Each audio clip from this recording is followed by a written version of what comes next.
Good evening Anupama, कैसे हो आप? मैम मैं ठीक हूँ, आप कैसे हो? मैम भी बढ़िया है एकदम। ठंड कैसी है वहाँ? मस्त। हाँ जी मैम। मैम हाँ, आपके कैसे है ठंड? हमारे यहाँ भी ठंड, आज तो बढ़िया धूप थी। मैम हमारे भी। अच्छा, फिर तो सही है। फिर तो बढ़िया गया होगा आपका दिन, है ना? Yes ma'am. Okay.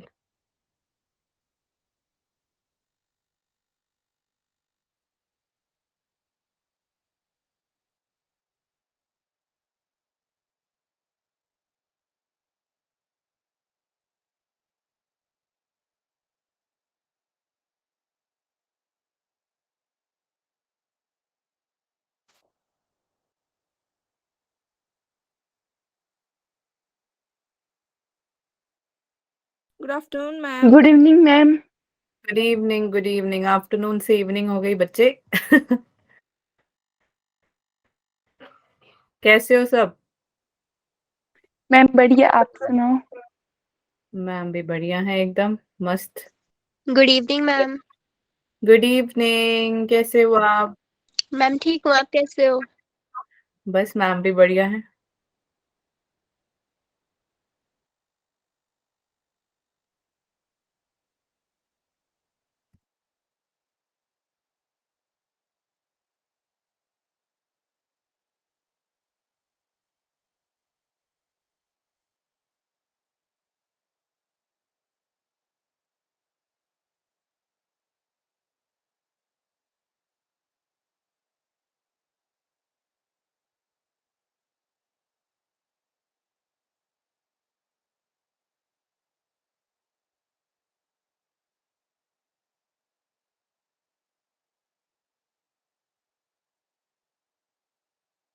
Good evening Prince. Good evening Ritika.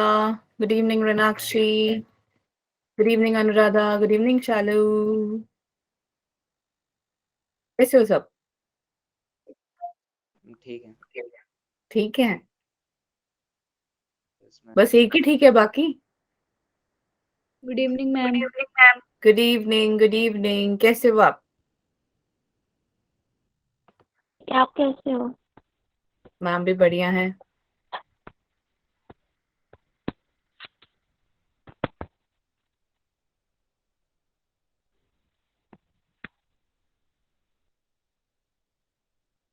Good evening ma'am. Good evening.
क्या बात, बड़े स्लो स्लो आ रहे हैं बच्चे यार।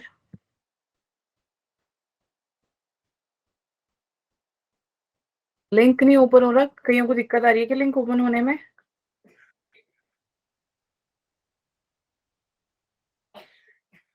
बच्चों आवाज आ रही है मेरी? Yes ma'am. मैम। ओके। आपका ग्रुप नंबर 4 है ना? Yes ma'am. मैम। ओके।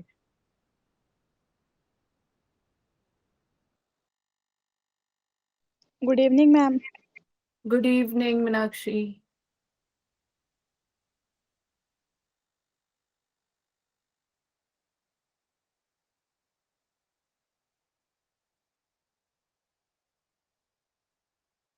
सबको आवाज आ रही है clear? Ma'am. Ma'am. Yes ma'am. Yes ma'am. Ma'am की वीडियो दिख रही है? Yes, Okay, ma'am. ma'am. Yes, ma'am. Okay okay. Hmm, ठीक है। Hi Palak, good evening. Isha, good evening. Tania, good evening. Sandhya, good evening. Sandhya, good evening. Jyotika, good evening. Payal, good evening. Payal, प्रसार, good evening. प्रसार है या प्रशर है? शेर, प्रशेर। विशा, good evening. Madan Lal, good evening. कैसे हो सब? हम ठीक मैम ठीक है। ठीक है। ठीक है? ठीक ठीक ही हो रहते हो तुम? Good evening ma'am. Good evening. हो गया हर्षिता ज्वाइन? पहले नहीं हो रहा था? यस मैम, हो गया, पहले नहीं हो रहा था। ओके।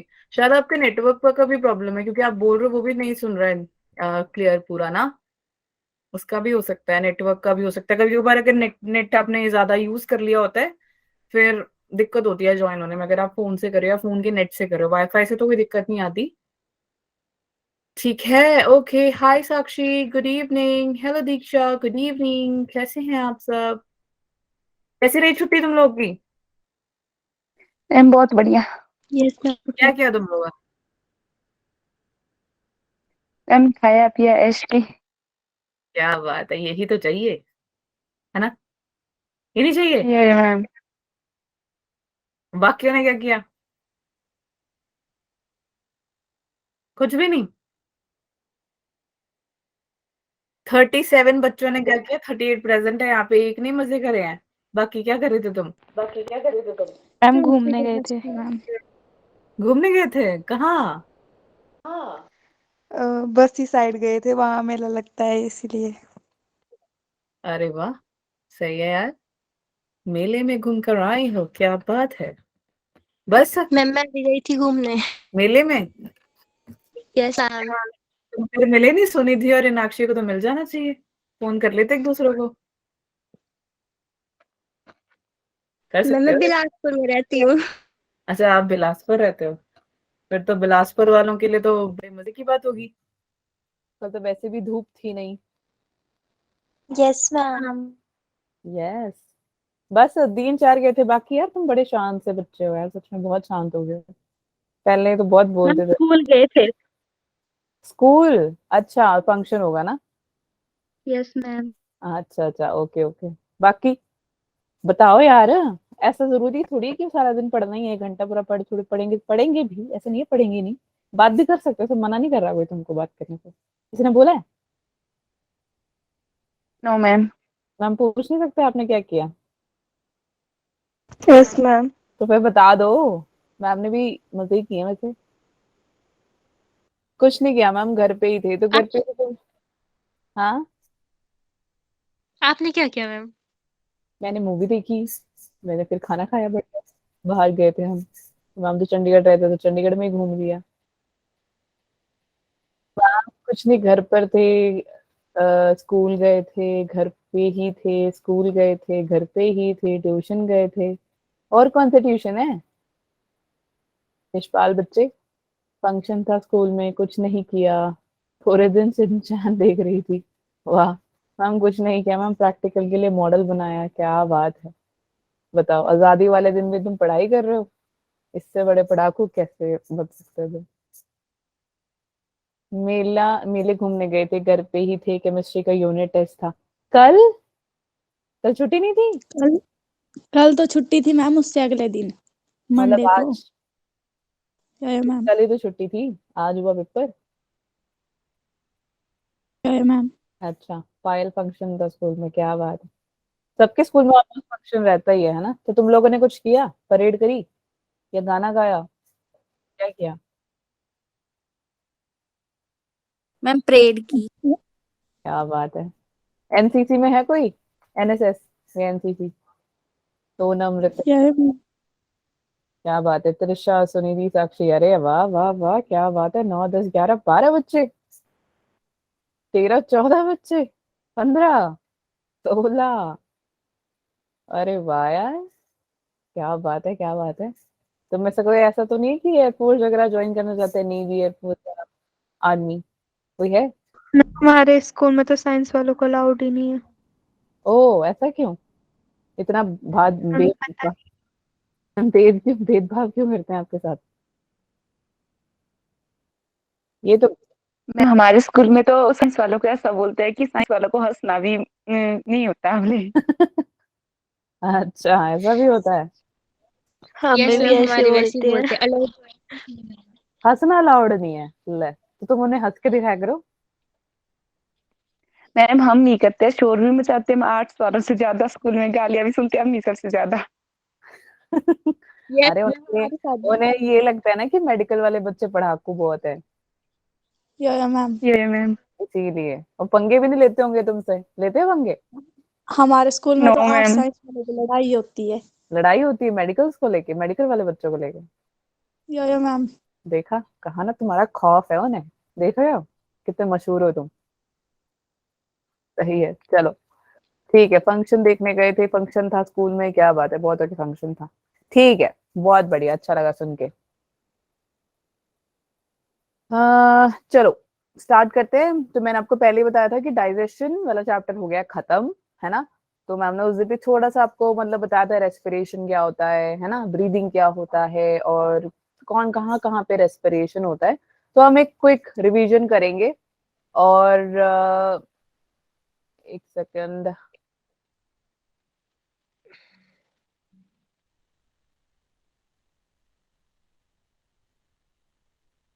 ओके, ब्रीदिंग, चलो स्टार्ट करते हैं।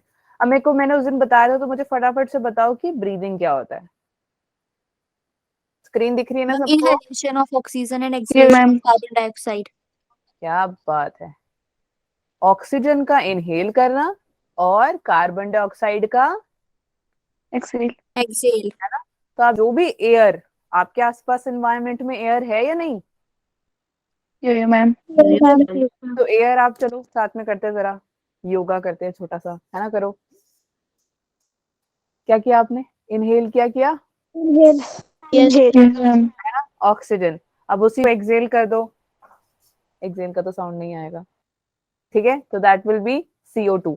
ओके, तो inhale oxygen and exhale CO2, that is your breathing. Respiration क्या होता है बच्चे? रेस्पिरेशन वो होता है जब आपका O2 CO2, ऑब्वियसली CO2 क्या करेगा? आपका डीऑक्सीनेटेड एयर लेके जाएगा, है ना? डीऑक्सीजनेटेड। और O2 क्या हो गया आपका? ऑक्सीजनेटेड, है ना? तो ऑक्सीजनेटेड ब्लड लेके, सॉरी एयर लेके लंग्स में जाएगा, लंग्स से पूरे बॉडी के पार्ट्स में। सेम वे आपका एक्सहेलेशन क्या होगा? डीऑक्सीनेटेड कैसे आएगा? जितना भी उसने एयर इनटेक करके, है ना, पूरे अलग अलग आपकी बॉडी के ऑर्गन्स में गया, वहां से वापस आया, तो वो क्या हुआ? CO2 ले आया सबसे। समझ में आ गया? मैम। ये मैम। ऑक्सीजनेटेड ब्लड जो है वो क्या करेगा? यस, वो क्या करेगा? O2 जो है, यानी कि O2 कैसे आपके बॉडी में पूरा इवॉल्व होता है, कैसे वो एनर्जी टेक इन करता है, तो ये सब कुछ हम पढ़ेंगे रेस्पिरेशन, ठीक है? तो हमारे चैप्टर का नाम क्या है? Breathing and exchange of gases. We are going to start with chapter number 17। Yes, ठीक है, शाबाश। एनसीईआरटी में चैप्टर नंबर 17 है। और कोई किताब की तो बात हम करते नहीं है। बाकी थोड़ा बहुत नीट के कुछ क्वेश्चंस होंगे, जो एक्स्ट्रा टॉपिक्स होंगे, वो आपको बता दूंगी, ठीक है? चलो शुरू करते हैं। ओके, तो कुछ चीजें हैं। ब्रीदिंग क्या होता है? देखो, इनहेल करना fresh air, foul air exhale करना, उसको हम ब्रीदिंग कह देते हैं। रेस्पिरेशन क्या होता है बच्चे? जो भी आपने एयर का इनहेलेशन किया है या इनहेल किया है with the help of oxygen, oxygen की ही हेल्प से।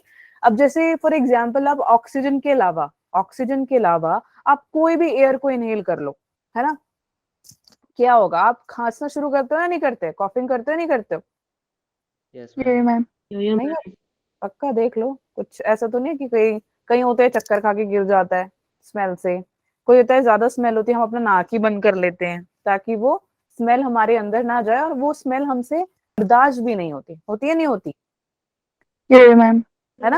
अगर आप ऑक्सीजन के प्रेजेंस के अलावा कोई और करेंगे तो आपसे कोई और एयर ब्रीथ प्रॉपरली नहीं हो पाएगा। तो ऑक्सीजन क्या करेगा? आपकी पूरी बॉडी में इवॉल्व करेगा। जैसे कि ऑक्सीजन जाएगा कहाँ पे? ऑक्सीजन रहा ये गया आपके सेल के पास, ठीक है? सेल के पास जाएगा। सेल ने क्या करना है, अब फूड भी तो खाया आपने, खाना तो खाया होगा ना, मस्त आपने पालक पनीर और रोटी खा ली, और आपने क्या खा लिया बताओ, क्या खाते हो आजकल आप? ठंड में तो वैसे ही पत्ते पत्ते पत्ते ज्यादा खाते हैं हम लोग, है ना? नहीं खाते? मैम दाल चावल खा लिया, है ना? तो आपने क्या किया कि जो सेल है वो क्या करेगा, ऑक्सीडाइज करेगा फूड को, खाने को ऑक्सीडाइज करेगा। कौन? सेल। ऑक्सीडेशन रिडक्शन याद है कुछ? मैम सॉल्ट ब्रिज लगा देते हैं, में केमिस्ट्री तो नहीं पढ़ाऊंगी बट स्टिल ऑक्सीडेशन हो जाती है बच्चे फूड की, ठीक है? तो वो क्या करेगा, इस चीज को, इस ऐसे प्रोसीजर को हम क्या बोल देते हैं, रेस्पिरेशन। यानी कि ग्लूकोज का फॉर्मूला क्या होता है, व्हाट इज ग्लूकोज का फॉर्मूला? अरे क्या बात है, क्या बात है, C6H12O6, बहुत बढ़िया, ठीक है? तो ये हमारा है ग्लूकोज। अब देखो, ग्लूकोज में ऑक्सीजन भी है ना? ग्लूकोज में कार्बन डाइऑक्साइड भी है, सी भी है, ओ भी है, ऑब्वियसली CO2 तो बन ही जाएगा। बन रहा है नहीं बन रहा? है ना? ग्लूकोज कहाँ से आया? अपने हमने जो फूड खाया, है ना? फूड से हमें एनर्जी मिली, एनर्जी कन्वर्ट हो गया ग्लूकोज में। तो अब जो ग्लूकोज जो हमने खाया बच्चे, वो ग्लूकोज के साथ आप क्या करेंगे, ऑक्सीजन के प्रेजेंस में ऑक्सीजन का प्रेजेंस भी ऐड कर देंगे। ऐड करके आपको क्या मिलेगा? अब इसको बाहर भी तो निकालना है, तो कैसे निकालेंगे आप? CO2 प्लस H2O यानी वाटर प्लस ATP। ATP क्या है? एनर्जी है आपकी, ठीक है? एडेनोसिन ट्राइफॉस्फेट, ठीक है? मैम या नहीं? मैम ठीक है, ओके चलो आगे। तो ये है हमारा मेन, समझ में आया ना? ब्रीदिंग और रेस्पिरेशन हमें पहले ये सेम ही लगता है, लेकिन थोड़ा सा फर्क है, बस थोड़ा सा, ज्यादा नहीं है, थोड़ा सा फर्क है, ठीक है? तो ब्रीदिंग एंड रेस्पिरेशन में किसी को डाउट है? No ma'am. ओके, कुछ टाइप्स ऑफ रेस्पिरेशन कर लेते हैं। मैंने लास्ट क्लास में भी समझाया था, एक हमारे पास एरोबिक होता है, एक एनारोबिक होता है। जो एरोबिक होता है उसमें क्या प्रेजेंट होता है हमारा? ऑक्सीजन। बहुत बढ़िया। क्यों प्रेजेंट होता है बच्चे? अब रेस्पिरेशन हो रही है तो फूड जो आपने खाया है, खाना जो आपने खाया है, उसका ब्रेकडाउन भी तो होना जरूरी है। अगर ब्रेकडाउन ही नहीं होगा तो खाना कैसे पचेगा? आया ना? मैम ठीक है, तो जरूरी है कि आपके बॉडी के अंदर रेस्पिरेशन होने के लिए हमारे पास एरोबिक रेस्पिरेशन है। क्यों? ताकि ये फूड जो भी आपने खाया उसको तोड़ देगा, बर्न कर देगा, ताकि वो एनर्जी प्रोड्यूस करे, ठीक है? मैम यहाँ पे देख सकते हो, एरोबिक रेस्पिरेशन को देख सकते हो माइटोकॉन्ड्रिया में, और ये सबसे ज्यादा एनर्जी प्रोड्यूस करती है। ऑब्वियसली जिसमें आपको एनर्जी तोड़ने का काम है उसमें तो आपका ज्यादा प्रेजेंस लगेगा, है ना? अगर फॉर एग्जाम्पल, अगर मेरे पास ये बॉक्स है, इस बॉक्स पूरा भारी है, इसको अगर मैं धक्का मारने की कोशिश करूं तो ये म्यूट कर लो अभी के लिए, तो मैम पूछेंगे कुछ तो कर लेना अनम्यूट, ठीक है? तो क्या मैम बोल रहे थे? धक्का मारोगे तो? हाँ, इसके अंदर कोई एक भारी बॉल, ये एक बॉक्स है, इस बॉक्स के अंदर मैंने भारी सामान रखा हुआ है, ठीक है? तो मैं क्या करूंगी, इसको क्या कर रही हूँ मैं? पुश कर रही हूँ, है ना? एनर्जी लग रही है नहीं लग रही? मैम लग रही है ना? तो अब भारी सामान को उठाने के लिए या धक्का मारने के लिए मेरे को कम एनर्जी चाहिए या ज्यादा एनर्जी चाहिए? ज्यादा एनर्जी चाहिए। तो ज्यादा एनर्जी से ये पुश होगा और ये आगे चला जाएगा, जहां पे भी मुझे करना है, आगे जाना है, पीछे जाना है, पीछे हो जाएगा, जैसे मर्जी जिसका मन करे वैसा। सेम वे एरोबिक रेस्पिरेशन में भी क्या होगा, अगर मुझे फूड का ब्रेक डाउन करना है तो उसकी ऑक्सीजन की प्रेजेंस चाहिए, प्लस हमारे को लगेगी ज्यादा एनर्जी, ठीक है? समझ में आ गया एरोबिक रेस्पिरेशन? मैम अब एनारोबिक रेस्पिरेशन ले लेते हैं। एनारोबिक रेस्पिरेशन में क्या होता है बच्चे? ऑक्सीजन प्रेजेंट नहीं होता। नहीं होती। अब सोचो कोई हल्की सी चीज है, ठीक है, हल्की सी चीज, अब मैंने इसके अंदर सारा भारी सामान हटा दिया, मैं क्या करूंगी? इसको ऐसे धक्का मारूंगी, वो चला गया, गया नहीं? उड़ गया वो बेचारा, मैम उड़ गया ना? लेकिन अगर मैं मेरा मन करेगा तो मैं हाथ से, क्या पैर से, अपने बॉडी के किसी भी पार्ट से मैं इसको क्या कर सकती हूँ, आराम से धक्का मार के कर सकती हूँ, क्योंकि वो हल्की चीज है। मतलब मुझे ज्यादा एनर्जी लगाने की जरूरत है। अगर मैं थोड़ा सा भी हिलाऊं इसको, ऐसे देखो, वो गिरा या नहीं गिरा? चला गया, मैम ठीक है? तो आप देख रहे हो ना, उसमें कम एनर्जी लगी।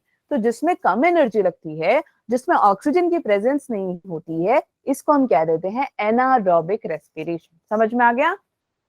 मैम। अच्छा, आप इसको कहाँ पे देखोगे? सेल के साइटोप्लाज्म। वेरी गुड, ठीक है, समझ में आ गया। यहाँ पे आप किसको देख रहे थे? यहाँ पे कौन है ये? माइटोकॉन्ड्रिया। माइटोकॉन्ड्रिया ऐसा दिखता है या ऐसा दिखता है? बताओ कौन सा वाला दिखता है? अब मैंने इतनी बार बताया, तो मैं ट्रिक भी याद करवाई थी। हाँ, फर्स्ट वाला। फर्स्ट वाला पक्का? Yes ma'am. मैम फर्स्ट वाला मीजोजोम कोई है। नहीं, सेकंड वाला है। सेकंड वाला मीजोसोम कौन है? सेकंड वाला। तो माइटोकॉन्ड्रिया, माइटो मैंने याद है ना क्या बताया था? माइटो आपका ऐसा दिखेगा, मीजो आपका ऐसा दिखेगा। याद रखना, ठीक है, बोलना मत, भूल मत जाना। चलो ठीक है, तो माइटोकॉन्ड्रिया में आपका कौन सा दिखेगा बच्चे? Aerobic respiration. ठीक है, चलो आ जाते हैं वापस। एनारोबिक रेस्पिरेशन में क्या है? साइटोप्लाज्म में देखेंगे कम एनर्जी लगती है, इसमें कोई ऑक्सीजन नहीं होता। चलो एग्जांपल देख लेते हैं। अब सोचो ये पहाड़ है, ये पहाड़ ही है, मतलब पहाड़ ही है ना? सब हिमाचल से हो या नहीं हो? Yes ma'am. ये कह रहा है नहीं मैम, हम तो चाइना बॉर्डर से आए हैं। नहीं मैम, हम तो पाकिस्तान बॉर्डर से, अफगानिस्तान बॉर्डर से भी है। ठीक है, चलो बॉर्डर वालों को भी काउंट कर लेते हैं। बॉर्डर वाले भी तो पहाड़ी होंगे ना बेचारे, पहाड़ में जब वहाँ पहाड़ है। अब पहाड़ आप नॉर्मल रनिंग कर लो या ट्रैकिंग कर लो, वो सब छोड़ो। तुम स्कूल से तुम्हें अगर अपने घर तक जाना है तो बड़े सारे आपको ढलान कहते हैं ना, ढलान, है ना? ये मैम।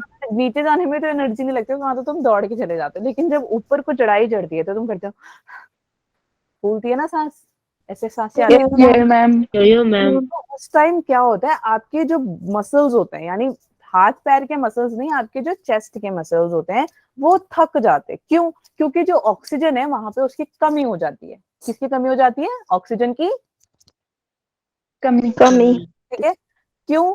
क्योंकि तब उसको चाहिए होती है एक्स्ट्रा ऑक्सीजन। पहली बात तो जो जैसे जैसे आप ऊपर जाते जाते हो, ऑक्सीजन की कमी होती है। यानी कि अगर मैं चंडीगढ़ से हिमाचल की तरफ जाऊं तो क्या होगा? हिमाचल में ऑक्सीजन होता है कम, ठीक है। इसलिए देखो, जब खाना भी हम पकाते हैं तो बहुत टाइम लगाता है खाना पकने में। बनता है या नहीं बनता? नहीं, मैम। है ना? आपने पढ़ा होगा आपकी केमिस्ट्री के 9th या 10th चैप्टर में, फर्स्ट ईयर सेकंड ऐसा कुछ है, उसमें लिखा, उसमें बताया हुआ है कि as up the level you go, higher the level of atmosphere you go, there is less of oxygen. मतलब जितने ऊपर आप जाते हो ऑक्सीजन उतना ही कम होता है। तो वैसे ही सोचो, आपने ट्रैकिंग करी, रनिंग करी, वॉकिंग करी, कुछ भी करी, है ना? तो आपका मसल्स क्या है? आपका मसल हो जाएगा, थक जाएगा, और थकने के बाद आप हांफने लग जाओगे ऐसे करके। क्यों? क्योंकि ऑक्सीजन की हो जाती है कमी, और वहां पे प्रेजेंट होता है स्केलेटल मसल। कौन सा मसल? स्केलेटल मसल क्या करेगा? वो करेगा रिस्पायर। कैसे रिस्पायर करेगा? एनारोबिकली। क्यों एनारोबिकली क्यों करेगा? क्योंकि ऑक्सीजन आपको कमी पड़ गई है, तो वो ऑक्सीजन वहां पे प्रेजेंट नहीं होगा, ठीक है। तब ये क्या करेगा? एक एसिड प्रोड्यूस करेगा, उसका नाम होता है लैक्टिक एसिड। समझ में आ गई बात या नहीं आई? मैम। वो रिस्पायर करेगा एनारोबिकली। फिर धीरे धीरे कुछ टाइम बाद क्या होता है? आप बैठ जाते हो, है ना? फिर बैठ के आप क्या करते हो? फिर धीरे धीरे आपका हार्ट बीट भी बहुत स्पीड में होता है ना? और बोलते हैं, हाँ भाई मेरी तो दिल की धड़कनें बढ़ गई है, मैं थक चुका हूँ, मैं थक चुकी हूँ, है ना? थोड़ी देर बैठ जाते हैं, होता है नहीं होता? अभी मैं त्रिउंड गई थी, ठीक है, तो हाँ, तो अभी लाइक लास्ट वीक जब हम कांगड़ा आए हुए थे, तो त्रिउंड गई थी मैं। तो त्रिउंड में मैंने देखा कि जो मेरे साथ एक और फ्रेंड थी, ठीक है, तो वो उससे बेचारी से चला नहीं जा रहा था। तो वो हर 2-3 स्टेप के बाद वो बेचारी बैठ रही थी, है ना? तो उसी से ये पता लग गया कि यार वो बेचारी चल नहीं पाएगी। क्यों? उस टाइम क्या हो रहा है उनके साथ? उनको पड़ रही है ऑक्सीजन की कमी, है ना? और तब क्या करेगा? आपका जो स्केलेटल मसल है वो करेगा रिस्पायर एनारोबिकली, और वो प्रोड्यूस करेगा लैक्टिक एसिड। समझ में आ गया? मैम। ये कंसेप्ट हुआ क्लियर या नहीं? मैम। एनारोबिक के और भी कुछ एग्जांपल्स है, जैसे मैंने लिखा हुआ आरबीसी की फॉर्मेशन होती है, ठीक है। आरबीसी कैसे? आपको याद है ना, आरबीसी हमने किया था विटामिन बी के थ्रू। आरबीसी विटामिन B12 आ जाता है ना? B12 नॉट B2, B12 के थ्रू आ जाता है और फिर वो क्या करता है, न्यूक्लियस जो आरबीसी के पास प्रेजेंट होता है वो न्यूक्लियस को बाहर निकाल देता है ना, और उसकी जगह पे वो न्यूक्लियस की जगह पे आ जाता है कौन बच्चे, हीमोग्लोबिन। हीमोग्लोबिन। यस, और हीमोग्लोबिन को स्पेस बनाने के लिए क्या करना पड़ेगा, एनारोबिकली रेस्पायर करना पड़ेगा। ठीक है, मैम। एंडोपैरासाइट, एंडोपैरासाइट्स कौन से होते हैं, टेपवर्म हो गया, ये क्या करते हैं, जैसे आपके स्टमक में कहते हैं ना पेट में कीड़े पड़ जाते हैं, कीड़े वो पहले से ही होते हैं, पड़ नहीं जाते हैं कहीं से, ठीक है, वो पहले से ही होते हैं, फिर वो ज्यादा तंग कब करते हैं, जब आप ढंग से खाना ना खाओ, प्रॉपर आपका न्यूट्रिएंट्स ना हो, एक बैलेंस डाइट ना हो, तब वो कीड़े आपको ज्यादा तंग करते हैं। सुना है कभी, कीड़े पड़ गए हैं पेट में, कीड़े तो पहले से ही हैं, पूरे शरीर में कीड़े हैं आपके, कोई आता नहीं आके चिपक के बैठ जाएगा थोड़ी देर, नहीं, आपने खाना खा लिया तो तुम खुद सोचो ना, अगर तुमने कीड़े पड़ गए, मतलब कीड़े कहाँ से पड़ जाएंगे, तुम मुंह से तो खाना खा रहे हो, खाना खाते खाते चबा नहीं जाओगे उस बेचारे कीड़े को, अंदर जब तक उसने नीचे पहुंचना तब तक तो वो खत्म हो जाना उसमें, है ना। तो कीड़े आपकी पूरी बॉडी में Yes, ma'am. पहले से ही है, जो आप देख नहीं सकते हो विद योर नेकेड आईज। ठीक है, समझ में आ गया। नेक्स्ट लास्ट एग्जांपल हम ले लेते हैं ईस्ट, है ना, मैम ने भी आई गेस पिछली बार ये सब समझा दिया था, मतलब नॉर्मली ईस्ट क्या होता है यार, ईस्ट होता है, अगर मैंने आपको एक एग्जांपल दिया था, डोसा या इडली, खाइए कभी डोसा इडली, नो मैम। नहीं खाई, तो खाने के लिए खाई है। अच्छा, ठीक है, तो वो जब आप देखोगे ईस्ट डालते हैं, ईस्ट क्यों डालते हैं बच्चे, उसके अंदर ना जो आपको जो बैटर होता है डोसा या इडली बनाने का, ताकि वो बढ़िया से फूल जाए और आप उसको अच्छे से खा लो। और ये नॉर्मल मेरे घर में भी, ऑब्वियसली मैम साउथ इंडियन है तो मेरे घर पे भी बनता है, तो जितने भी इडली डोसा आप खाते हो सब में ईस्ट होता ही है, तो कोई हानिकारक नहीं है, वो अच्छा ही होता है। ठीक है, बट ये एनारोबिकली रिस्पायर करते हैं, तो अगर आप कभी बैटर बनाओ उसका, तो उसमें ईस्ट डाल दोगे तो वो फूल जाएगा। ठीक है, फूल के वो बड़ा फ्लफी फ्लफी सा हो जाएगा, है ना, तो वो इसीलिए करते हैं। अब जैसे यही बेस्ट एग्जांपल है ईस्ट का, और कोई एग्जांपल मुझे ज्यादा अच्छा नहीं लग रहा। ठीक है, तो कभी इडली डोसा खाना तो ईस्ट को याद कर लेना, और ईस्ट कहना कि यार तू तो भाई एनारोबिकली रिस्पायर करता है। समझ में आ गया या नहीं मैम। ठीक है, चलो आगे चलते हैं। अब हमने रेस्पिरेशन, मैंने उस दिन भी बताया था कि एक होता है डायरेक्ट, है ना, और एक होता है इनडायरेक्ट। तो मैंने क्या बताया था, जब आपका for example this is a cell, या this is not a cell, this is एक यूनिसेलुलर ऑर्गेनिज्म ले लो, चाहे एमीबा ही देख लो, है ना, एमीबा को ले लेते हैं, अगर एमीबा है फॉर एग्जांपल, हाँ यहाँ पे बनाया हुआ है एमीबा है, देखो ये एमीबा ने क्या किया, एमीबा ने ऑक्सीजन लिया बाहर से, ऑब्वियसली बाहर से लेगा, अंदर से थोड़ी लेगा, अंदर से तो कार्बन डाइऑक्साइड घूम रहा है पूरी बॉडी में उसके। तो जब एमीबा डायरेक्ट कांटेक्ट करता है एयर के साथ, ठीक है, this is for example amoeba जैसा लग रहा है ना ये रबर बैंड, तो इसको ले लेते हैं हम एमीबा, बाहर इसके O2 प्रेजेंट है, इसके बॉडी के अंदर O2 प्रेजेंट है, सॉरी यार उल्टा बोल दिया, बाहर इसके ऑक्सीजन प्रेजेंट है, अंदर कार्बन डाइऑक्साइड प्रेजेंट है, ठीक है, अंदर इसकी बॉडी में। तो जब इसकी ये पूरी बॉडी जब एयर के साथ डायरेक्ट कनेक्शन करे बच्चे, इसको बोल देते हैं डायरेक्ट रेस्पिरेशन। क्यों, क्योंकि तो इसके पास रेस्पिरेटरी ऑर्गन नहीं होता कोई, ठीक है, ना ही रेस्पिरेटरी ऑर्गन्स होता है, ना ही इसको किसी स्पेशल कोई ऑर्गन की जरूरत है, डायरेक्टली वो ओपन करेगा अपने सिस्टम, अपने बॉडी को इनटेक कर लेगा ऑक्सीजन, एक्सेल कर देगा कार्बन डाइऑक्साइड। ऐसे किस किस में देख सकते हैं, यूनिसेलुलर ऑर्गेनिजम्स या लोअर मल्टीसेलुलर ऑर्गेनिजम्स। ठीक है, समझ में आया या नहीं मैम। अरे और इसके पास कोई कॉम्प्लेक्स रेस्पिरेटरी ऑर्गन नहीं होता हमारी तरह की यार, पहले आपको नाक से, आप नोज से इनहेल करेंगे एयर, फिर उसके बाद आपके ईसोफेगस से जाएगा, फिर उसके बाद आपके लंग से जाएगा, लंग में रहेगा, लंग के अंदर एल्वियोलर, नहीं, कुछ नहीं है उसके पास। ठीक है, सिंपल सी बॉडी में सिंपली वो क्या करेगा, इनटेक करेगा ऑक्सीजन का और एक्सहेल करेगा कार्बन डाइऑक्साइड का। ठीक है, समझ में आगे direct respiration. Ma'am. Next is बच्चे इनडायरेक्ट रेस्पिरेशन। यार इनडायरेक्ट रेस्पिरेशन क्या होता है, कोई भी डायरेक्ट एयर का कांटेक्ट नहीं है एयर के साथ, रेस्पिरेटरी ऑर्गन ले लो, बिल्कुल प्रेजेंट है, अभी अभी बताया है ना, आपके पास नोज है, जरा टच करो, नहीं है तुम्हारे पास, नाक नहीं है, मैम है। बोलते क्यों नहीं तुम लोग, Yes, एक के ma'am. पास है, बाकियों ने क्या उधारी पे ले रखी है? नो मैम अपनी नो मैम। अपना है ना? या तुम सोच रहे हो नहीं मैम एक साइड से तो बंद है, एक साइड से खुला हुआ है, एक साइड से ही हवा जा रही है बस, दूसरे नो साइड मैम कुछ और निकल नो तो नहीं मैम। रहा? तो फिर बोला करो तो, ठीक है। चलो, अब नाक आपके नोज से जाएगी एयर, है ना, फिर वो पूरी आपकी बॉडी में चली जाएगी, बॉडी से इन द सेंस पहले लंग्स में जाएगी। तो हमारे पास एक रेस्पिरेटरी ऑर्गन है। Same way for animals like dogs, elephants, tiger, इन सब के पास भी है। जितने भी कॉर्डेट्स होते हैं बच्चे, उनके पास रेस्पिरेटरी ऑर्गन्स है, ठीक है। तो एयर का इनटेक होगा, लंग्स में गैसेस की एक्सचेंजेस होंगी, वो ब्लड में जाएगा, ब्लड से वो बॉडी के डिफरेंट डिफरेंट पार्ट्स में जाएगा। This is how indirect respiration works, ठीक है। ये मैम ये मैम। तो कोई डाउट है? No ma'am. No, ma'am. चलो नेक्स्ट, अब आ जाओ रेस्पिरेटरी ऑर्गन्स को जरा अच्छे से देख लेते हैं यार, अलग अलग ऑर्गेनिजम्स में, ठीक है, ध्यान से सुनना। अलग अलग ऑर्गेनिजम्स में अलग अलग रेस्पिरेटरी ऑर्गन्स हैं, ठीक है। तो क्योंकि उनके जो हैबिटेट होते हैं वो भी अलग अलग होते हैं। कोई पानी में रहता है ना, some live in aquatic land, sorry aquatic water, some stay on the land, है ना, और कई स्काई में रहते हैं नहीं रहते हैं। ऐसा तो नहीं है कि मैम आज तक मैंने चिड़िया उड़ते नहीं देखा, चिड़िया को तो मैंने Yes, पानी ma'am. में देखा है, ऐसा तो नहीं है कोई। No ma'am. No, no ma'am. Ma'am मच्छी को तुमने हवा में तो नहीं उड़ते देखा, ओ देखो मच्छी उड़ रही है, no ma'am no No, ma'am. No, ma'am. ठीक है।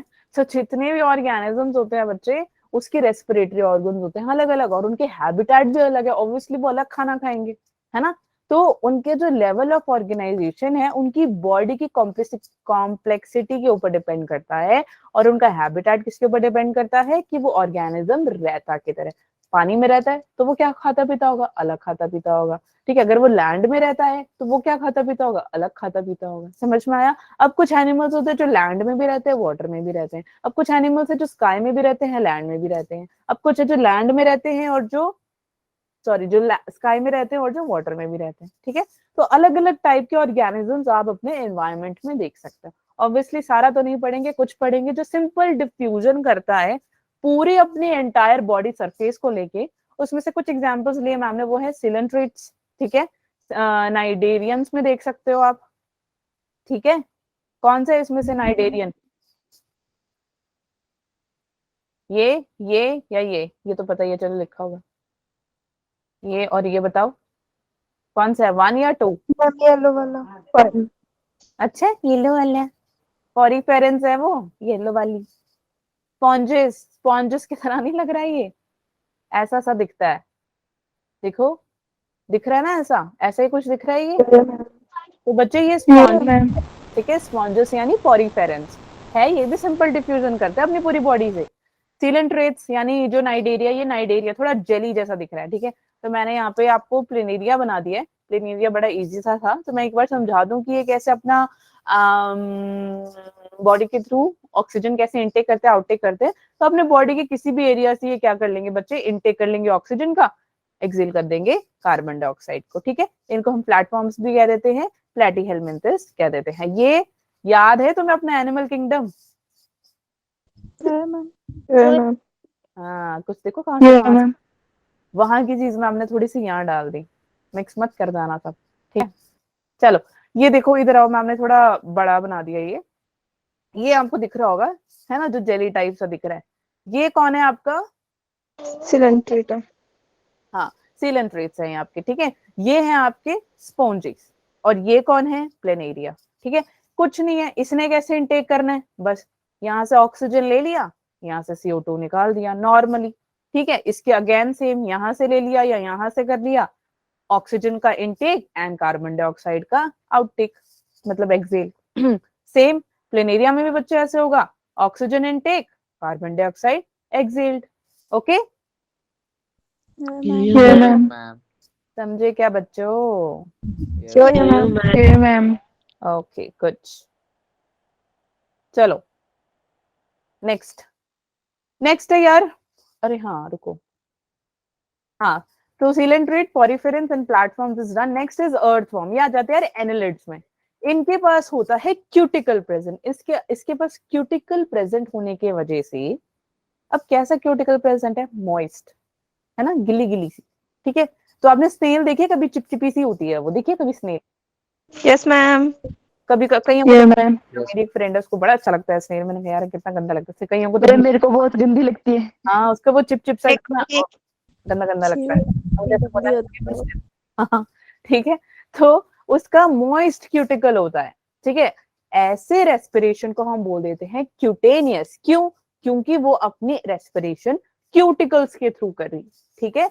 अब इस वजह से इनका स्किन कैसे होगा बच्चे, मॉइस्ट होगा, हाईली वेस्कुलर होंगे, स्किन इनकी होगी बड़ी पतली सी। तो आपने अर्थवॉर्म देखी है कभी यस ये ma'am. Ma'am yes ma'am. Ma'am lab में? अगर जिसने वैसे नहीं देखी होगी बट टीचर्स ने लैब में दिखा दी होगी। Yes ma'am. चलो नेक्स्ट में आते हैं कॉकरोचेस। ये तो तुम्हें हर घर में बेड के नीचे है, बाथरूम में तो दरवाजे के पीछे वेट कर रही होती कि हाँ अब पलक घुसे तो मैं कूदती हुई पलक के ऊपर गिरूं, है ना।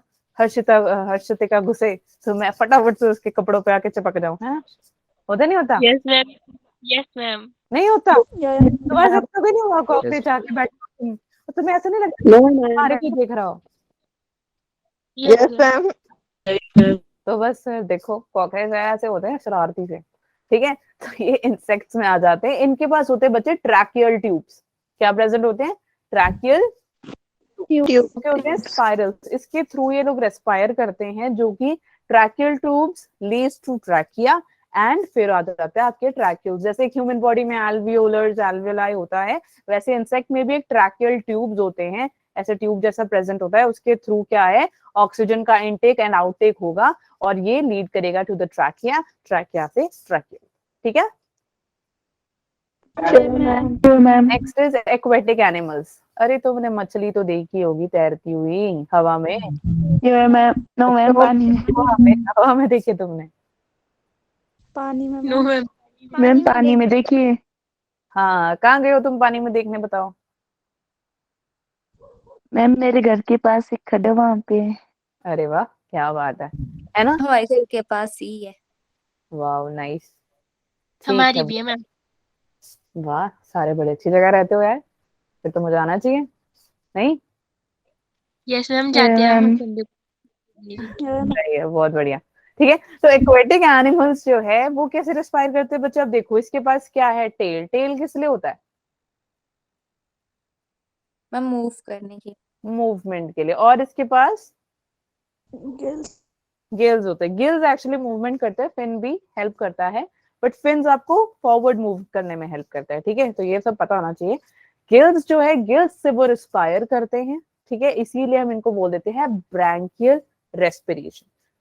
जो एक्वेटिक एनिमल्स ब्रैंकियल रेस्पिरेशन करते हैं, यानी गिल से अपने ऑक्सीजन का इंटेक एंड एक्सेल करते हैं बच्चे, उसको हम कह देते हैं यस, ठीक है। तो जनरली उनके यहाँ पे प्रेजेंट होता है, और कईयों के तो बहुत विजिबली दिखता भी है कि वो जब वो सांस ले रहे होते हैं तो प्रॉपरली दिखता भी है कि उनके gills exhale and exhale and inhale करते हैं ऑक्सीजन और कार्बन डाइऑक्साइड को बच्चे, तो वो दिखता है।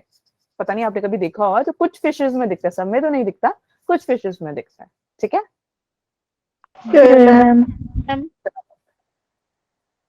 बस ये थे कुछ एग्जाम्पल, समझ में आ रहा है ना तुम लोगों को? ये मैम चलो आ जाओ लंग्स देख लेते हैं Yes, बच्चे। ma'am. अब कुछ एनिमल्स हैं जो लंग से करते हैं, पल्मोनरी रेस्पिरेशन कह देते हैं, जो लंग से करते हैं रेस्पायर, उसको हम कह देते हैं पल्मोनरी रेस्पिरेशन। जैसे कि एम्फीबियंस है ना, एम्फीबियंस क्या करते हैं, एक्सटर्नल गिल्स होता है, जैसे ये देखो इसके पास ना एक्सटर्नल गिल्स है, दिख रहा है, ये मड पपी है इसका नाम, ये और ये और ये इसका पैर है, इसका नाम है क्या, मड पपी, ओके। ये मैम ये इसके आपको प्रॉपर एक्सटर्नल गिल्स दिखाई दे रहे हैं, ठीक है। तो जिसके पास एक्सटर्नल गिल्स ऐसे प्रेजेंट होते हैं उसके बॉडी के ऊपर, उसको वो भी कैसे रेस्पायर करा है, वो भी लंग से ही करा है, बट उसके गिल्स हैं बाहर, कईयों के गिल्स होते हैं अंदर, जैसे फिश के थे, इसके हैं बाहर, है तो ये भी पानी में रहता है, ठीक है। नेक्स्ट एम्फीबियंस को और एग्जांपल आप क्या दे सकते हो, फ्रॉग है ना। तो फ्रॉग क्या करेगा, जब वो लैंड पे है तो वो क्या करेगा, लंग से करेगा रेस्पायर, पल्मोनरी रेस्पिरेशन कह देते हैं उसको। लेकिन जब वो फ्रॉग छोटा होता है, यानी लार्वा यानी टैडपोल होता है बच्चे, तब वो गिल्स के थ्रू करता है, पता है ना तुम्हें, ऐसे छोटा सा जीवी सा दिखता है ऐसा सा, इतना पतला सा दिखता है ना, एक छोटी सी आंख दिखती है, और यही फ्रॉग, यही जो आपका टैडपोल है बाद में जाके फ्रॉग बन जाता है ना। तो ऐसे रेस्पिरेशन को हम क्या बोल देते हैं, पल्मोनरी रेस्पिरेशन। अब आप अडल्ट में क्या देखोगे, क्यूटेनियस रेस्पिरेशन, क्योंकि लंग से कर रहा है, और अगर वो स्किन से करे, कुछ स्किन से भी करते हैं रेस्पायर, उसको हम कह देते हैं बक्कोफेरेंजियल। ठीक है। मैम। अब कुछ आपने रेप्टाइल्स देखी हैं, प्यारी प्यारी छिपकलियां गर्मियों में आती हैं, डराती हैं, है ना। मैम। बैठी होती है, ऐसा लगता है कि पंखे के हैं। मैम प्यारी। सुनाई नहीं दे रहा, क्या कह रहे हो आप? छिपकलियां मैम दीवारों पे चढ़ी होती हैं। हाँ, दीवारों पे चढ़े होते हो। बाई चांस अगर वो नीचे आ जाए तुम्हारे फ्लोर पे, फिर तुम ऊपर होते हो। मैम। तुम ऊपर ही होगे पक्का, देख लेना। मैं एक छिपकली छोड़ जाऊंगी तुम्हारे घर पे, है ना, तुम ऊपर ही कूद रही होगी अपने एक टेबल से बेड पे, बेड से दूसरे सोफे पे उड़ते हुए चली जाओगी। मैम। मेरा भी यही हाल होता है छिपकलियों को देख के। ठीक है। ओके। अब एवियन लंग्स कौन सी है? जब भी एवियंस वर्ड आ जाए, एव आ जाए बच्चे, तो मैंने आपको लिविंग वर्ल्ड में भी ये चैप्टर करवाया था ना, एव बताया था मैंने क्या होते हैं, एव्स क्या होते हैं, बर्ड्स। Very good, birds. ठीक है, एव्स यानी बर्ड्स। तो एवियन जो लंग्स होते हैं वो क्या करते हैं, इनके पास प्रेजेंट होते हैं एल्वियोलाई, उसके थ्रू वो क्या करेंगे, रेस्पिरेशन करेंगे, यानी कि एयर सैक्स प्रेजेंट होते हैं, जिसके पास इसमें एक्स्ट्रा एयर भी होती है। अब ऑब्वियसली बात है यार, उनके पास पर होते हैं, है ना, they have wings to fly in the sky, है ना, तो वो क्या करेंगे, एक्स्ट्रा एयर लेकर ही बेचारे घूमते हैं। समझ आ गया? नेक्स्ट इज मैम, जो आप मैमल्स में देखेंगे, for example we are mammals, are we mammals? Ma'am. Is dolphin a mammal?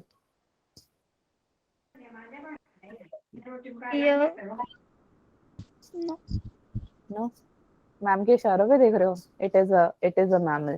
ठीक है, चलो, वेल इज अ मैमल। तो ये कुछ हमारे एग्जाम्पल्स थे लंग्स के पल्मोनरी रेस्पिरेशन। ठीक है, समझ में आ गया? मैम।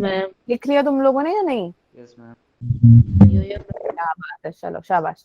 अब आ जाओ यार, parts of human respiratory system से स्टार्ट करते हैं। तो रेस्पिरेटरी पैसेज होता है एक, ठीक है, और एक रेस्पिरेटरी ऑर्गन होता है। रेस्पिरेटरी पैसेज कैसा होता है?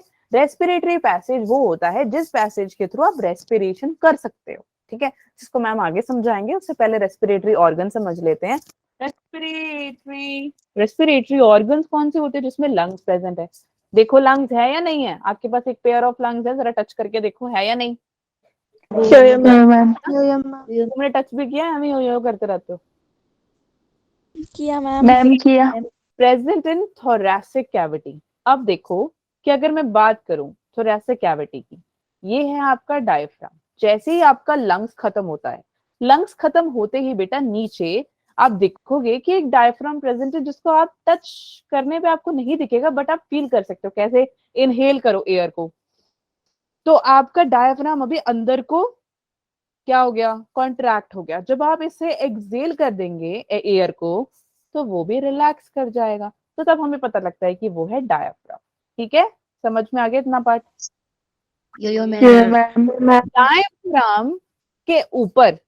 डायफ्राम के ऊपर थोरैसिक कैविटी प्रेजेंट है, थोरैसिक कैविटी प्रेजेंट है। ठीक है, और वही डायफ्राम के नीचे क्या प्रेजेंट होता है? Abdominal cavity. वेरी गुड, क्या बात है टीचर साहब, अब तो उछा गए। Abdominal cavity. अब एब्डोमिनल कैविटी क्यों? क्योंकि वहां पे एब्डोमेन है। थोरैसिक कैविटी क्यों? क्योंकि वहां पे थोरैक्सन है। यस, थोरैक्स प्रेजेंट है। ठीक है, समझ में आ गया ये वाला पार्ट या नहीं? दोबारा बताऊं? मैम बता दो। दोबारा बता दूं? चलो फिर आ जाओ, दोबारा बता देती हूँ। ठीक है, देखो आपने एयर को इनहेल किया, करो सब करो साथ में, चलो आवाज आनी चाहिए मुझे, करो, क्या बात है। ठीक है, अब आपने जब किया, बस आप सुनते जाओ, आपने इनहेल ही रखना अपना एयर। ठीक है, मैम तो तब तक थक जाएंगे। तो मैम ने जैसे कि आप देखो, टच करके देखो, आपका डायफ्राम भी अंदर को चला गया और आपकी बॉडी हो गई रेज, ऊपर को हुई बॉडी। ये मैम डायफ्राम आप टच करके देखो, दो लंग्स के बीच में जो थोड़ी सी स्पेस है वहां पे आपको अच्छे से फील हो जाएगा, ठीक है। वहां पे आप टच करके देखोगे बच्चे तो आपका डायफ्राम हो गया अंदर, ठीक है। So let's do it again, ready steady go. हुआ? ये मैम एक्सेल कर दो, अब एक्सेल कर दो एयर, आपकी बॉडी नीचे हुई और डायफ्राम नॉर्मल हो गया। ये आपने फील किया, ये आपके साथ हमेशा होता है, बैठे हो लिख रहे हो नॉर्मल अपना उसका चल रहा है, डायफ्राम चल रहा है, लेकिन ये आपने खुद एक्सरसाइज करके देखा तो आपको वो फील हुआ। अगर आप टच ना करो, है ना, बैठ के अपना कुछ भी काम कर रहे हो, खाना खा रहे हो, पढ़ाई कर रहे हो, नहा रहे हो, दौड़ रहे हो, कूद रहे हो, डायफ्राम अपना काम करता चला जा रहा है। अभी आपने जो किया एक्सरसाइज था, उसके थ्रू आपको फील आया कि हाँ यार ऐसा वर्क करता है डायफ्राम। तो डायफ्राम, ये रहा आपका डायफ्राम। आपको मेरी वीडियो में दिख रहा है? नहीं दिख रहा होगा, अच्छा नहीं दिख रहा। तो डायफ्राम जो है आपके एकदम लंग्स के ऊपर आ जाए, ठीक है, रुको, अगर डायफ्राम यहाँ है, नहीं आ रहा यार, मेरा हाथ भी नहीं आ रहा, डायफ्राम के ऊपर ये वाला पार्ट हो जाएगा, ये पार्ट आपका थोरैसिक। क्यों? थोरैसिक कैविटी प्रेजेंट है यहाँ पे। इसी डायफ्राम के नीचे अगर बात करें, ये आ जाता है आपका एब्डोमेन। क्या आ जाता है? एब्डोमेन। एब्डोमेन एब्डोमेन है, इसीलिए एब्डोमेन कैविटी प्रेजेंट है। थोरैसिक यहाँ है तो थोरैसिक कैविटी यहाँ पे प्रेजेंट, ठीक है, समझ में आ गया? ये मैम ठीक है, अब बताओ अगर किसी को कोई डाउट है तो। नहीं तो भी सच में समझ आ रहा है? मैं भी बैठे हुए तुम, मैम आ रहा है। ठीक है, चलो ठीक है। तो ये डायफ्राम होता क्या है? पहली बात तो डायफ्राम होता है आपका मस्कुलर। आपको ये पता लग गया डायफ्राम किधर है? ये मैम पक्का? ये मैम अब डायफ्राम जो है वो होता है मस्कुलर, मसल्स प्रेजेंट है, ब्रीदिंग में काम करता है। अभी हमने करके भी देख लिया। अब डोम शेप्ड, डोम शेप्ड यानी ऐसा है। ऑब्वियसली यार आपके लंग्स ऐसे प्रेजेंट है, ऐसे हैं आपके लंग्स, है या नहीं? है ना? तो ये मैम हाँ, ऐसी शेप को हम बोल देते हैं डोम शेप, ऐसा सा, ऐसा। तो डोम शेप ब्रीदिंग में हेल्प करता है, देख लिया हमने, टच करके भी देख लिया, फील करके भी देख लिया, मसल भी अपने पास, तो वो हो गया हमारा कौन? डायफ्राम। आ गया समझ मेरे बच्चों? बोलते नहीं हो तुम, यस मैम। ये मैम लोगे तुम। वही 5 बच्चे बोलते हैं, वही 5, वही 5, इसके आगे तो नंबर ही नहीं बढ़ता है। चलो नेक्स्ट पढ़ लिया हमने ये। थोरैसिक कैविटी और एब्डोमिनल कैविटी समझ में आ गई? ये मैम यस मैम। चलते हैं, रेस्पिरेटरी पैसेज देख लो यार। अब ऐसे समझाऊंगी तो नहीं, रुको, आ जाओ, रेस्पिरेटरी पैसेजेस पढ़ लेते हैं। ये है आपका प्यारा सा नाक, है या नहीं है आपके पास? ये मैम चलो इसको ऐसे नहीं समझाते, इसको समझाते हैं स्टॉप शेयरिंग करके, अपने वीडियो को ऑन करते हैं, मतलब वीडियो देखो ध्यान से। अब यहाँ पे देखो ध्यान से, मैम ये पेंसिल, अब देखो नाक है सबके पास, ये मैम 2 प्यारे प्यारे गोल गोल छेद हैं। ये ये मैम ब्लॉक हो पड़ा है, यस मैम। ऐसा तो नहीं है कोई? नो मैम ठीक है, तो ये देखो एक ओपनिंग यहाँ पे है, एक ओपनिंग यहाँ है, तो 2 ओपनिंग्स है ना? ये मैम जो नोज है बच्चे, इसको ये नेजल चैम्बर कह देते हैं। क्या कहते हैं हम इसको? चैम्बर कह देते हैं। अच्छा, ऐसा हुआ है कभी इसके अंदर आपने बाल देखे हो? ये मैम बाल देखे हैं? ऐसा है कोई? मैम मैंने नहीं देखे कभी। सबने देखे हैं बाल?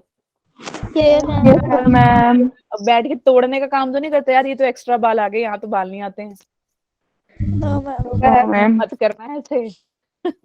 क्यों नहीं करना? क्योंकि जो बच्चे ये जो हेयर प्रेजेंट होते हैं ना, ये क्या करता है, जब आप कभी मिट्टी उड़ रही होती है जगह, है ना, या फिर कोई डस्ट पार्टिकल्स या और क्या होता है, मिट्टी हो गया, कोई भी पार्टिकल्स, जितने भी डस्ट पार्टिकल्स होते हैं, कुछ भी उड़ जाता है, तो आप क्या करते हो, फटाफट से नाक बंद करते हो। बट ये तो 100% क्योर तो है नहीं, क्योंकि कुछ मिट्टी आपके हाथ पे लग जाती है नाक बंद करते, और कहीं ना कहीं से गलती से आपके फेस पे, नाक पे, आईज पे, है ना, तो ये लग जाता है। लगता है या नहीं लगता? बताओ।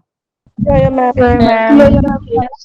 तो ma'am. बच्चे वो जो आपका hair present hair like structure आपको दिखाई दे रहा है वो हेयर लाइक स्ट्रक्चर होता है आपका सीलिया। ठीक है, तो हेयर जो इसके अंदर प्रेजेंट है नाक के अंदर वो है सीलिया। क्या है वो? सीलिया। और इसके अंदर एक और ग्लैंड प्रेजेंट है। आपकी नोजी निकलती है नहीं निकलती नोजी? मैम मेरे तो नहीं निकलती, मैं तो बड़ी ऐसा है कोई? मैम निकलती है। निकलती है ना? चाहे तुम्हें जुकाम हो या ना हो नोजी तो तुम्हारे पास है ही है।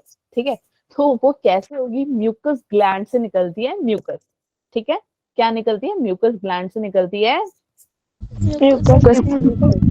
तो बच्चे जहां पे आपका सीलिया यानी हेयर लाइक स्ट्रक्चर प्रेजेंट है और म्यूकस यानी जो नोजी नोज कुछ होती है आपकी जो ड्राई म्यूकस ग्लैंड से ड्राई म्यूकस होता है, एक लिक्विड म्यूकस होता है। ठीक है, तो जो ड्राई है वो तो आप नॉर्मल वो ज्यादा आपको दिक्कत नहीं करती है, जो लिक्विड होती है वो आपको ज्यादा दिक्कत करती है। ऐसे करते रहते हो ना? करते नहीं करते?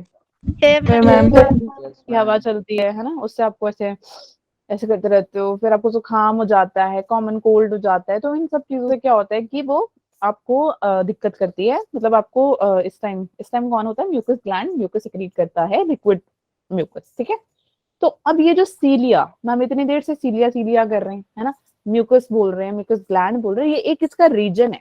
ये रीजन को ये जो रीजन आपको दिखाई दे रहा है यानी यहाँ वाला ये वाला पार्ट जो आप देख सकते हो ये वाला सॉरी ये पार्ट देख सकते हो ना? Yes ma'am. मैम आपके भी है ना? तो जिसको आप टच कर सकते हो बच्चे इसको हम बोल देते हैं वेस्टिब्यूलर रीजन। बोलो vestibular region. Vestibular region. Vestibular vestibular नहीं है। Vestibular region. हाँ, तो अपने ये दोनों प्यारी प्यारी उंगलियां लो और उन्हें टच करो ऐसे बाहर, अंदर नहीं डालनी उंगलियां। और कहना मैम ये क्या कर दिया ये क्या करवा दिया, ये नहीं बोला तो मैंने बोला ही नहीं है, मैं बाहर बोल रही हूँ। बाहर वाला वेस्टिब्यूलर रीजन है। इस रीजन के अंदर सीलिया और म्यूकस है। वो अगर आपका मन करे वो बाद में कर लेना लेकिन अभी नहीं करना। ठीक है, ऐसे काम नहीं करने गंदे वाले। चलो आ जाओ इधर। एग्जाम्पल अगर मैं बताऊं, अगर आपको जैसे कॉमन कोल्ड हो जाए है ना, कॉमन कोल्ड तो नॉर्मल है या नहीं? मैम आप देख सकते हो कि जो इन्फ्लेमेशन होती है आप जनरली कहाँ देखोगे? नोज के अंदर। तो एक एक इन्फ्लेमेशन होती है जो आप नोज में देख सकते हो, यानी कि जब ज्यादा म्यूकस आ जाए। तो कॉमन कोल्ड में होता है क्या? बोलते हो ना मम्मा मेरे को बड़ी नोजी आ रही है, इसको रोको, मुझे नहीं पता, मुझे ठीक करो, मेरे को सर में दर्द हो रहा है। वो क्या आपका नोस नोज हो जाता है पूरा ब्लॉक।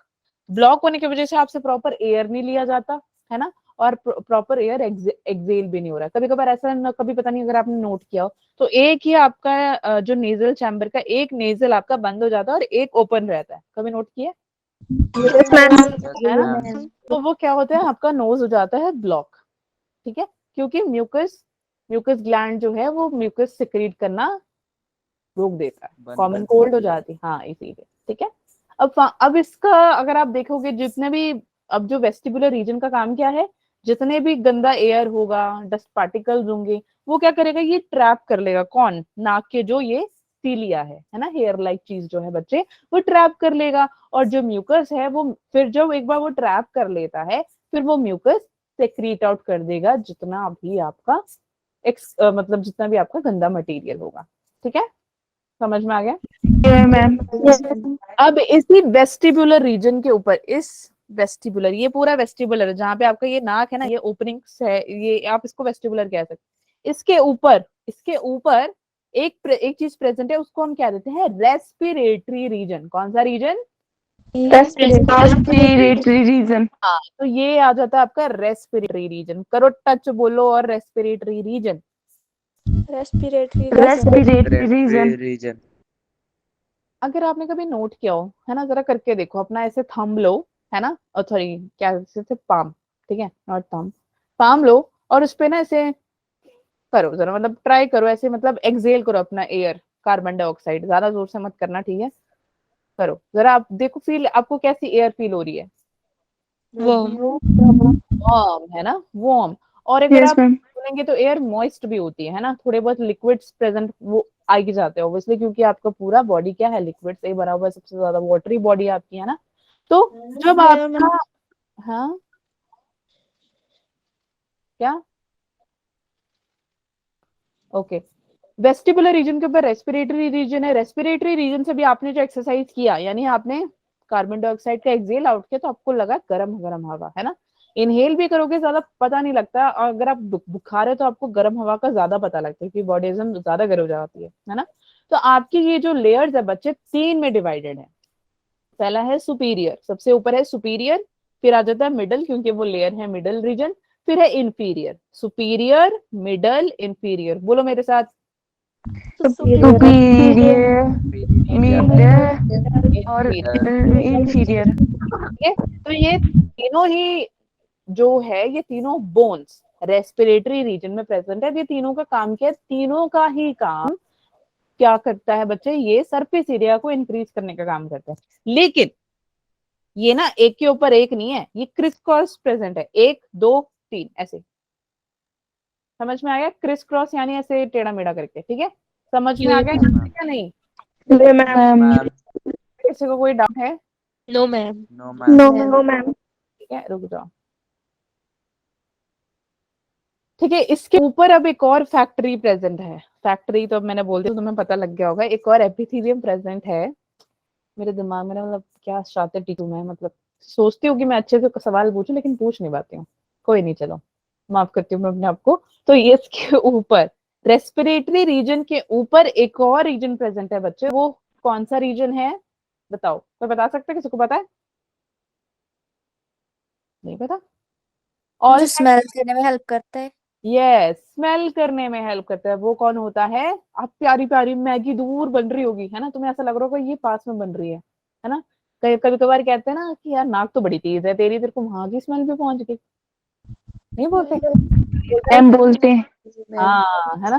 तो तब आप क्या करते हो? मतलब दूर मैगी बन रही हो, वो तुम्हें पता लग जाता है। घर पे बड़ी बढ़िया सब्जी बन रही है, उसकी खुशबू आ रही है ना।